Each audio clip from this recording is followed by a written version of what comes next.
الكبد الدهني من الأمراض المنتشرة جدا واللي مصاحبة للسمنة ولمقاومة الأنسولين، لكن الميزة في الكبد إن خلاياه ممكن تتجدد ويحصل تشافي تام للكبد في مراحله الأولى. لكن إذا ما اتعالجش الكبد الدهني ممكن يتحول لفايبروزس وبعدها لسيروزس ويحصل تليف في خلايا الكبد، وساعتها صعب يرجع لحالته الطبيعية. لو عايز تعرف أكتر إزاي ممكن نعالج الكبد الدهني بنظام غذائي، كمل معايا لنهاية الفيديو. أنا دكتورة ساندي العسال وده ABC تغذية.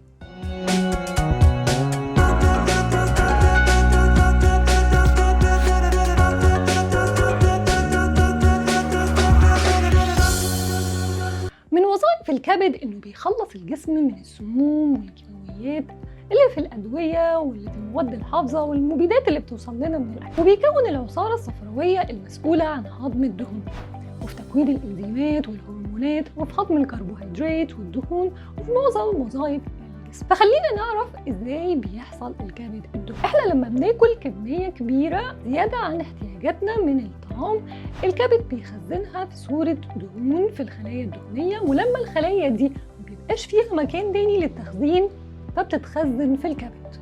أو لما بنشرب المشروبات الغازية والعصائر والحلويات اللي كلها مصنوعة من شراب الجلوكوز أو شراب الذرة، فبيدخل الكبد كميات كبيرة من سكر الفركتوز مرة واحدة، واللي بتتحول في الكبد لدهون ثلاثية وكوليسترول وبتتخزن في الكبد لغاية ما توصل نسبة الدهون في الكبد ل5 أو 10% من وزن الكبد، فبيتحول لكبد دهني. ونقدر نعرف حالة الكبد الدهني من تحاليل AST أو ALT اللي هم وظائف الكبد وأشعة الألتراساوند. وأفضل حل للكبد الدهني هو نزول الوزن ببطء، لأن النزول السريع ممكن يسبب تراكم الدهون في الكبد. تاني حاجة إننا نغير أسلوب حياتنا ونظامنا الغذائي لأسلوب صحي، زي مثلا الميديترينيان دايت اللي بيعتمد على الخضروات والفاكهة، ومنخافش من الفاكهة إن فيها فركتوز، لأن الفاكهة فيها كمية قليلة من الفركتوز وفيها ألياف بتبطئ الامتصاص، فما بتوصلش الكبد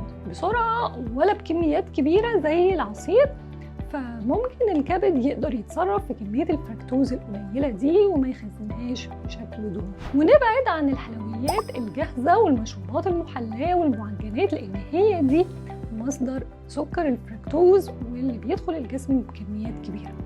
ثالث حاجة إننا نمارس الرياضة حتى لو ماشي فقط، ونزود الألياف في أكلنا من الحبوب الكاملة خصوصا الشوفان، ونظامنا الغذائي يكون غني بالبروتين خاصة البيض، والدهون الصحية زي زيت الزيتون والأسماك الدهنية زي الماكريل والتونة والسلمون والمكسرات بأنواعها.